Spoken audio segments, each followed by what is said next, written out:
ಇವತ್ತು ಏನು ರಾಷ್ಟ್ರೀಯ ಪಕ್ಷಗಳು ಹಾಗೂ ಐಟಿ ಸೆಕ್ಟರ್ನ ನಾನು ಒಬ್ಬ ಇಂಜಿನಿಯರಿಂಗ್ ಸ್ಟೂಡೆಂಟು, ನನ್ನಂತ ಸಾವಿರಾರು ವಿದ್ಯಾರ್ಥಿಗಳು ಇವತ್ತೇನು ಸ್ಕ್ರೀನ್ ನಲ್ಲಿ ಬಂತು ಒಬ್ಬ ಹ್ಯಾಂಡಿಕ್ಯಾಪ್ದು, ಅದನ್ನ ಇವತ್ತು ನಾವು ಕನ್ನಡಿಗರಾಗಿ ಕನ್ನಡ ವಿದ್ಯಾರ್ಥಿಗಳಿಗೆ ಅದನ್ನು ಫೇಸ್ ಮಾಡ್ತಾ ಇದೀವಿ. ಯಾಕೆ ಈ ಮಾತು ಅಂತ ಹೇಳ್ತೀನಿ ಅಂದ್ರೆ, ಐಟಿ ಕಂಪ್ನೀಸ್ಗಳಲ್ಲಿ ಇವತ್ತು ನಾವು ನಾರ್ತಿಗಳನ್ನ ಒಳಗ್ ಬಿಟ್ಕೊಂಡಿದ್ಕೆ ನಮ್ಮನ್ನು ಸೌತಿ ಮಕ್ಕಳಾಗಿ ನೋಡ್ತಾವ್ರೆ. ಇವತ್ತು ಯಾವುದೇ ನ್ಯಾಷನಲ್ ಪಾರ್ಟಿಗಳಾಗಿರ್ಲಿ, ಯಾವುದೇ ಒಂದು ಬೇರೆ, ಇವತ್ತು 30 ಸರ್ಕಾರಿ ಯೂನಿವರ್ಸಿಟೀಸ್ಗಳಿದೆ.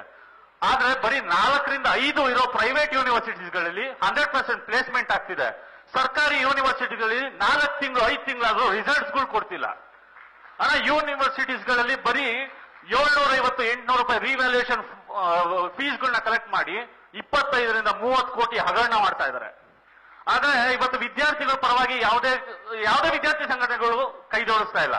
ದಯಮಾಡಿ ನಾವು ಆಸ್ ಎ ಪ್ರಾದೇಶಿಕ ಪಕ್ಷವಾಗಿ ಇವತ್ತು ಯುವಕರಿಗೆ ಮೂಲಭೂತವಾಗಿ ಅವರಿಗೆ ವಿದ್ಯೆಗೆ ಅರ್ಹತೆ ಸಿಕ್ದಂಗೆ ಅದಕ್ಕೆ ಉದ್ಯೋಗ ಸಿಗಬೇಕು.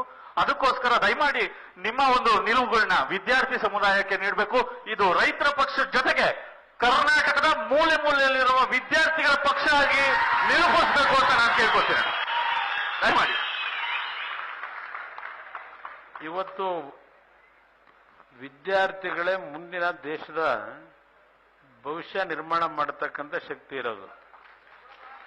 ಜಯಪ್ರಕಾಶ್ ನಾರಾಯಣ್ ಅವರು ಬಿಹಾರದಲ್ಲಿ ಒಂದು ಭ್ರಷ್ಟ ವ್ಯವಸ್ಥೆಗಳ ವಿರುದ್ಧ ಹೋರಾಟ ಮಾಡಿದ್ದು ಬಿಹಾರದ ವಿದ್ಯಾರ್ಥಿಗಳನ್ನ ಅವರ ಒಂದು ಸಂಘಟನೆ ಮುಖಾಂತರವೇ ಜಯಪ್ರಕಾಶ್ ನಾರಾಯಣ್ ಅವರು 2ನೇ ಸ್ವಾತಂತ್ರ್ಯವನ್ನ ಈ ದೇಶಕ್ಕೆ ತಂದುಕೊಟ್ಟಂತದ್ದೇನಿದೆ ಎಮರ್ಜೆನ್ಸಿಯ ಸಂದರ್ಭದಲ್ಲಿ.